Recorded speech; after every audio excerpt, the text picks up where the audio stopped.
Kebangkitan industri semikonduktor Taiwan bukanlah sebuah kebetulan geografis semata, melainkan hasil dari strategi industrialisasi teknologi yang dirancang secara sistematis sejak dekade 1970-an. Ketika pemerintah Taiwan menyadari bahwa masa depan ekonomi tidak dapat bertumpu pada manufaktur konvensional berbiaya rendah, melainkan pada teknologi bernilai tinggi. Melalui lembaga seperti Industrial Technology Research Institute atau ITRI, Taiwan mengadopsi transfer teknologi dari perusahaan Amerika dan secara agresif menginvestasikan dana negara pada riset, pendidikan teknik, serta pembangunan fasilitas fabrikasi chip domestik, sehingga menciptakan fondasi teknologis yang tidak hanya meniru, tetapi kemudian melampaui banyak negara maju lainnya. Pendekatan ini diperkuat oleh kebijakan industrial yang fokus pada klaster teknologi, terutama di Hsinchu Science Park, sebuah kawasan yang dirancang seperti Silicon Valley versi Taiwan. Wilayah itu secara strategis menyatukan universitas, laboratorium riset, dan perusahaan teknologi dalam satu ekosistem inovasi terpadu.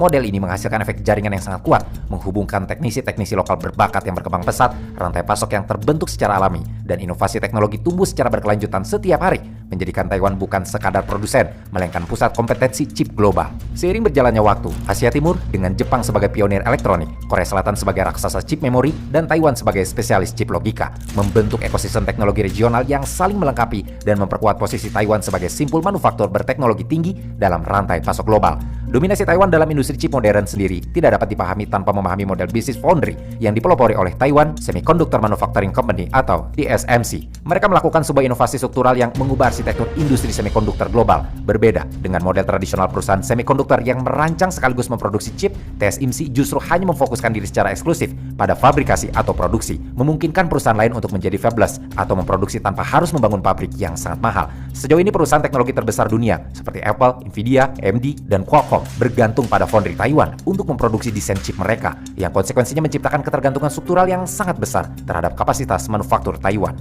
Pabrik fabrikasi chip memang membutuhkan dana yang luar biasa, investasi puluhan miliar dolar, teknologi ekstrim presisi, serta rantai pasok mesin litografi yang canggih yang hanya diproduksi oleh segelintir perusahaan global, sehingga hambatan masuk industri ini hampir tidak tertembus bagi negara yang ingin mengejar ketertinggalan secara cepat. Data industri dari hasil analisis Vision of Humanity bahkan menunjukkan bahwa TSMC telah memproduksi sebagian besar chip logika paling canggih di dunia, menjadikannya bukan sekadar pemain industri, melainkan tulang punggung operasional ekonomi digital global. Keunggulan Taiwan tersebut makin tidak terkejar jika kita melihat level teknologi fabrikasi paling mutakhir buatan mereka, seperti Note 5 nanometer, 3 nanometer, dan generasi Note di bawahnya, yang menunjukkan kompleksitas teknik ekstrim dalam dunia manufaktur. Semakin kecil ukuran Note yang diciptakan, maka semakin padat jumlah transistor yang dapat ditempatkan dalam satu chip, dan itu berarti semakin canggih dan cepat kinerja komputasinya tanpa perlu menghabiskan banyak baterai, sebuah faktor penting bagi smartphone, AI, pusat data, hingga sistem militer modern. Namun, fabrikasi pada skala nanometer ini juga bukan sekadar persoalan miniaturisasi atau pengecilan komponen, melainkan melibatkan proses litografi, ultraviolet ekstrim, kontrol terhadap kontaminasi tingkat atom yang membuat mereka harus memastikan bahwa debu pun tidak menempel di kerangka chip, serta menghubungkan ribuan tahapan produksi presisi tinggi yang memerlukan keahlian multidisipliner dan pengalaman manufaktur puluhan tahun. Bahkan negara maju dengan sumber daya besar menghadapi kesulitan meniru kemampuan ini, karena industri semikonduktor modern bergantung pada ekosistem yang sangat kompleks, mulai dari bahan kimia ultramurni, mesin litografi canggih, perangkat lunak desain chip, hingga tenaga kerja spesialis yang sangat terlatih. Kompleksitas tersebut dapat menjelaskan mengapa pembangunan satu pabrik chip tercanggih dapat memakan waktu bertahun-tahun dan menelan biaya lebih dari puluhan miliar dolar, sekaligus menjelaskan bagaimana dominasi Taiwan merupakan hasil dari keunggulan teknologis jangka panjang, bukan keunggulan yang dapat ditiru secara instan. Taiwan pun nyatanya bukan hanya negara produsen chip, melainkan pusat manufaktur teknologi paling presisi di dunia, sebuah posisi strategis yang membuat stabilitas industri global, inovasi AI, hingga keamanan digital internasional secara struktural bergantung pada kontinuitas operasional di negara tersebut. Teknologi, kekuasaan, dan strategi global di abad ke-21, di mana stabilitas satu wilayah memiliki implikasi langsung terhadap keseimbangan teknologi dan ekonomi dunia.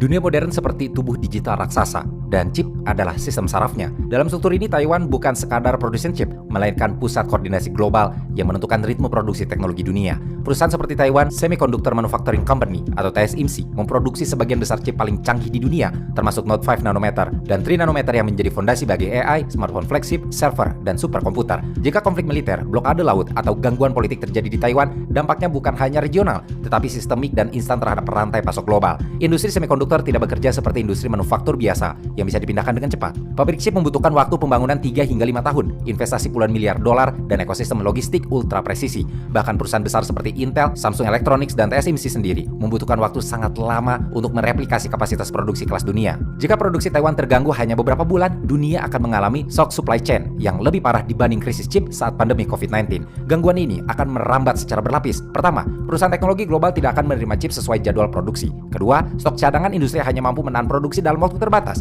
Ketiga, praktik perakitan elektronik di berbagai negara akan berhenti karena kekurangan komponen inti. Hal ini pernah terlihat dalam skala kecil saat krisis chip 2020 hingga 2022, ketika kekurangan semikonduktor menyebabkan pabrik mobil global berhenti produksi dan pengiriman perangkat elektronik tertunda berbulan-bulan. Dalam skenario konflik Taiwan, skala gangguannya jauh lebih besar karena Taiwan menguasai lebih dari 60% produksi chip kontrak global dan lebih dari 90% chip paling canggih. Dengan kata lain, bukan hanya terjadi keterlambatan, tetapi potensi kelumpuhan teknologi global dalam hitungan minggu. Dampaknya juga akan meluas ke sektor-sektor industri lain. Salah satunya, industri kecerdasan buatan modern sangat bergantung pada chip berperforma tinggi seperti GPU dan AI accelerator yang diproduksi dengan teknologi fabrikasi mutakhir. Perusahaan seperti Nvidia, AMD, dan bahkan perusahaan cloud besar mendesain chip mereka tetapi bergantung pada manufaktur Taiwan. Jika produksi chip canggih terganggu, pengembangan mode AI generatif, superkomputer, dan infrastruktur cloud global akan melambat drastis. Tanpa chip canggih, pusat data atau data center tidak bisa memperluas kapasitas komputasi. Artinya, layanan berbasis AI, komputasi awan, hingga riset ilmiah berbasis simulasi akan mengalami stagnasi.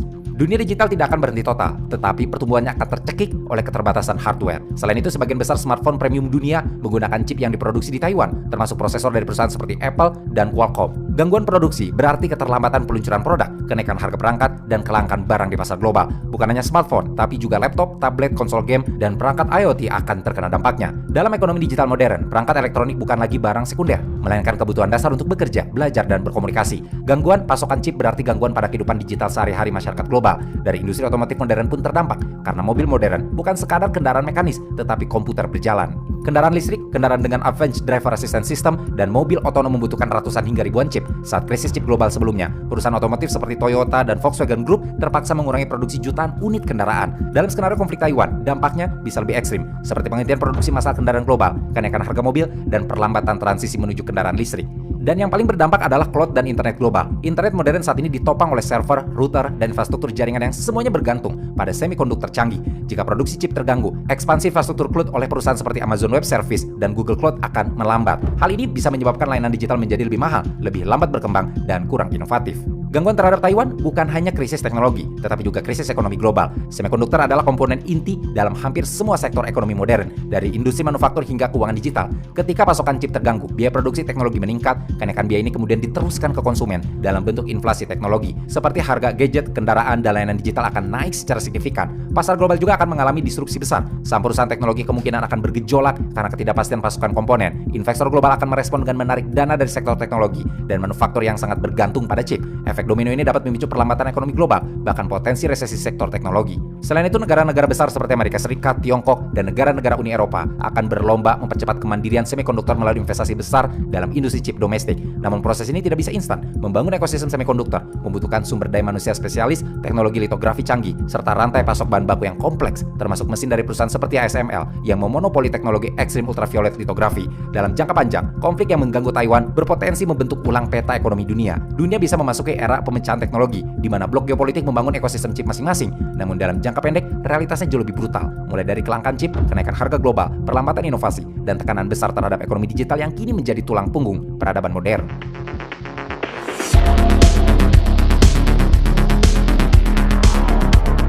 Narasi populer sering menggambarkan skenario gangguan terhadap industri chip Taiwan sebagai kiamat digital yang akan langsung melumpuhkan dunia.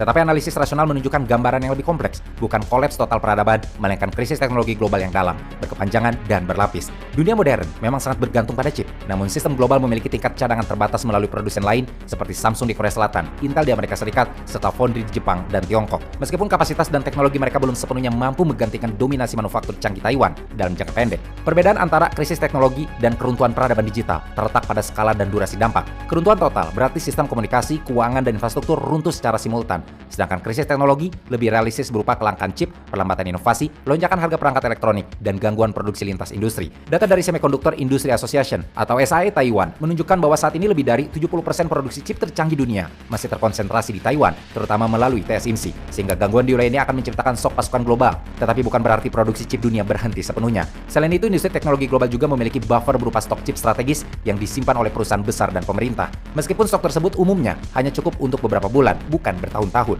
Pengalaman krisis chip global di tahun 2020 hingga tahun 2022 akibat pandemi COVID-19 menunjukkan bahwa bahkan gangguan logistik dan produksi terbatas saja mampu menurunkan produksi otomotif global hingga jutaan unit, menunda peluncuran perangkat elektronik, dan menaikkan harga komponen secara signifikan. Namun, krisis tersebut juga membuktikan kapasitas adaptasi industri global, seperti perusahaan teknologi melakukan redesign produk agar kompatibel dengan chip alternatif, mengamankan kontrak jangka panjang dengan foundry, dan memperkuat strategi diversifikasi rantai pasok. Dalam konteks hipotesis konflik Taiwan, adaptasi berupa kemungkinan akan terjadi dalam skala lebih ekstrim, di mana prioritas produksi chip akan dialihkan ke sektor kritis seperti militer, infrastruktur energi, dan komunikasi, sementara sektor konsumen mengalami penundaan produksi besar-besaran. Oleh karena itu, dunia tidak akan langsung mati secara digital, tetapi akan memasuki fase stagnasi teknologi, perlambatan inovasi AI, dan restrukturisasi industri global yang bisa berlangsung bertahun-tahun. Kesadaran bahwa rantai pasok semikonduktor terlalu terpusat di Taiwan telah mendorong negara-negara besar untuk meluncurkan strategi industrialisasi teknologi berskala historis yang pada dasarnya merupakan bentuk nasionalisme teknologi abad ke-21. Amerika Serikat misalnya mengesahkan Chips and Science Act senilai lebih dari 52 miliar dolar untuk membangun kembali manufaktur chip domestik dan mengurangi ketergantungan pada Asia Timur.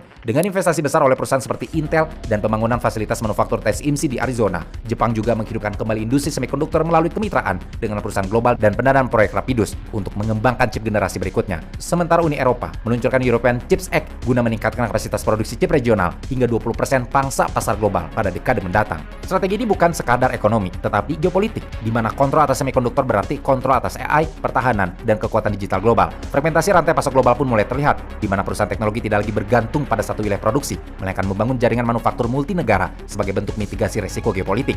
Relokasi manufaktur semikonduktor ke Amerika Serikat, Jepang, dan Eropa juga menunjukkan pergeseran paradigma dari efisiensi biaya menuju keamanan strategis, karena memproduksi chip di luar Asia Timur jauh lebih mahal, namun dianggap lebih aman secara politik. Namun realitas industri menunjukkan bahwa membangun pabrik chip canggih bukan proses cepat. Satu fab modern dapat memerlukan investasi lebih dari 10 hingga 20 miliar dolar dan waktu pembangunan 3 hingga 5 tahun, belum termasuk pengembangan ekosistem teknis dan sumber daya manusia. Kompleksitas ini menjelaskan mengapa diversifikasi produksi belum mampu menggantikan peran Taiwan dalam waktu dekat, meskipun tren de-risking semakin kuat dalam kebijakan industri global. Laporan Boston Consulting Group dan SIA pada tahun 2021 menunjukkan bahwa tanpa koordinasi global, fragmentasi rantai pasok dapat meningkatkan biaya produksi chip hingga 35-65%, yang pada akhirnya berdampak pada harga teknologi global. Dengan kata lain, upaya mengurangi ketergantungan pada Taiwan bukan berarti dunia menjadi sepenuhnya mandiri, melainkan menciptakan sistem produksi yang lebih tersebar, namun juga lebih mahal dan lebih membawa kepentingan geopolitik.